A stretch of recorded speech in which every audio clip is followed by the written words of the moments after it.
I want to talk a little bit about high school football playoffs get underway across Ohio tomorrow night. With that, we're going to welcome in cleveland.com's high school reporter, Matt Goul. Matt's seen more games than I have, which is quite a few. So, Matt, we appreciate the time. Let's begin Division I, Region I.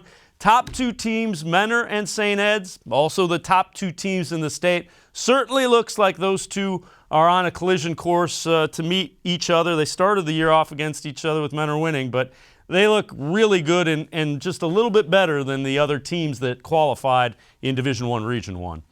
You know, some things just don't change. I remember we were at Euclid last year for that regional championship, and I think I told you that night, whoever wins this game is winning the state title. And, you know, they are the two odds-on favorites right now. I mean, you look at St. Ed's and Mentor.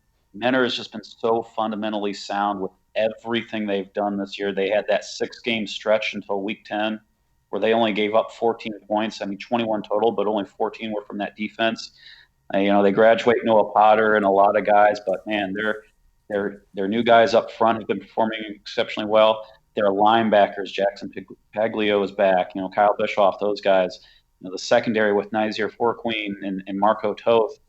You know, they do not have a weak link, and it's just so hard to beat a team that does not have a weak link. Well, the other thing is, you know, Coach Trevisano did announce back in January this was going to be his final year, and I've talked to those players a couple of times, and it's a focus. It is a focal point for them. They are motivated by that, trying to get that first state title for Coach Trevisano. Also, I think there was a lesson in that loss they had to Solon last year that really stuck with them. Talking to Luke Flory about it multiple times this season, they have a chip on their shoulder, and usually at a big school like that's hard to get. But you know, I think you lose a couple of games that they thought they should have won. That's all the motivation they need. When you look at that matchup, what intrigues you? You know, St. Ed's is a little different in that Week 1 loss by a point to Mentor, where they played pretty well.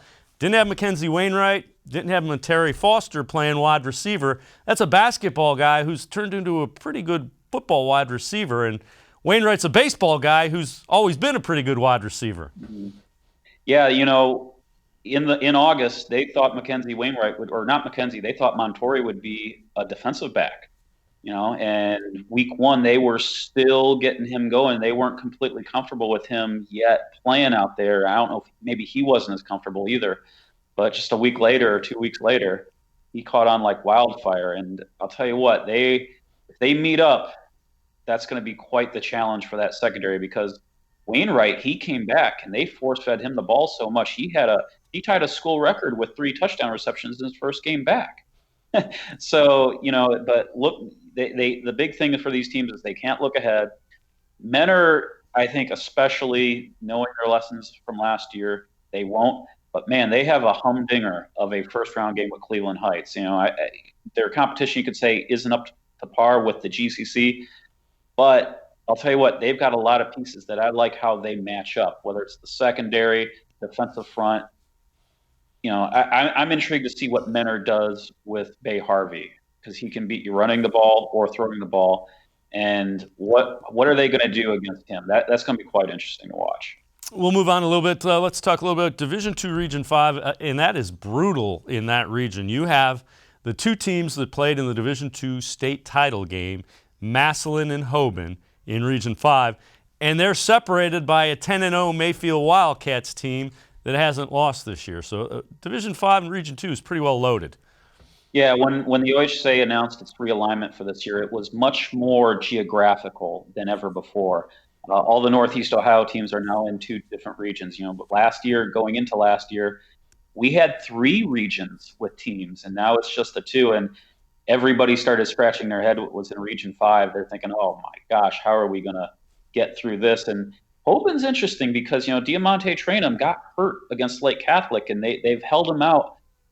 Tim Tyrell said it was a precautionary thing with them, you know, so I expect this team to be a little more full strength, although we have heard reports, the Akron Beacon Journal reported this Week 10 that Caden Clark got hurt, and he is likely out for the postseason. So how will that factor in? Because I'll tell you what, they've had a line that they've worked really well, but one of their big things at Hoban has been using him in motion as a blocking back.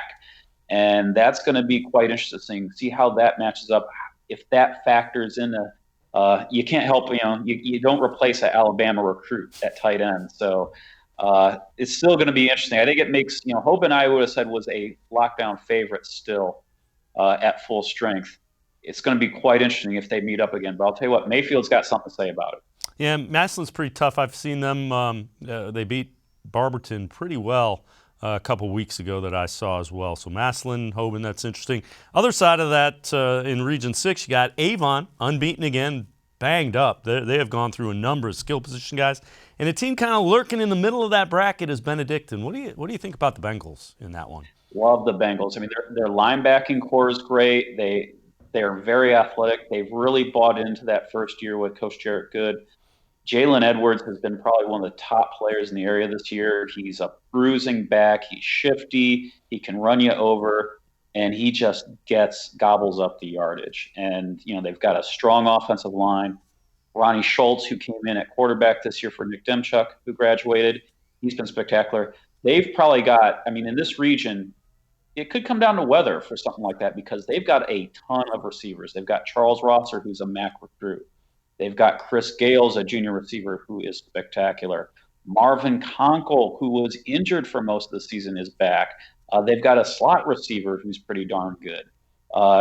If it's not a rainy, wet type of Friday night game where they can really stretch you out with the passing game, that's going to be another dimension to worry about. And you look at Avon, you mentioned they've been banged up. They lost Nick Perusik for the season.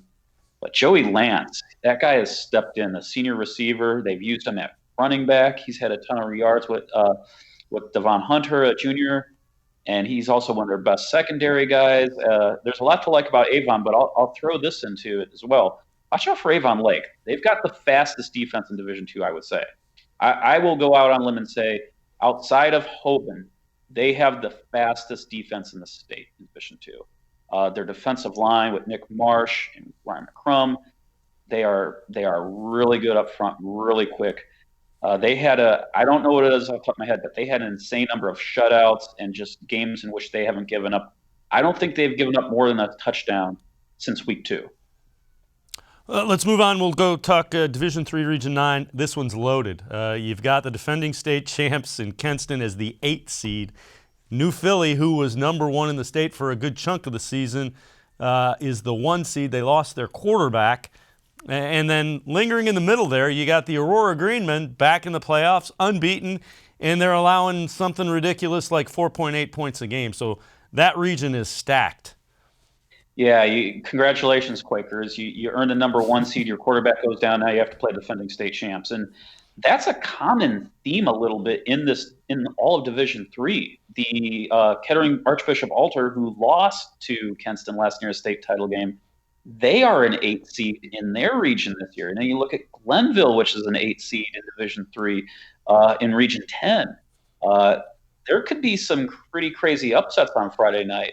But you look at Division III, Region 9, and oh my gosh, this is such a fun region. You got a lot of hard-nosed defenses, teams that like to punch you in the mouth, whether it's Aurora, who you mentioned, Chardon, Steubenville. Steubenville has, their resume it speaks for itself what they've done, and they're in Division III for the first year. Who knows who will come out of this division? I made the comment earlier about Region 1 winning the state title. You look at Region 9, Division III, and man, whoever comes out of that has got to be the odds-on favorite. Matt Gould, as always, we appreciate the time and the insight. Does a great job. Follow him, cleveland.com, also the pages of the Plain Dealer. He will be busy. I know you're doing basketball this time, but Friday and Saturday I know you'll be running around to football games, so I'm sure we will see you out there. Appreciate the time. Keep up the great work. Matt Gould, the high school reporter for cleveland.com.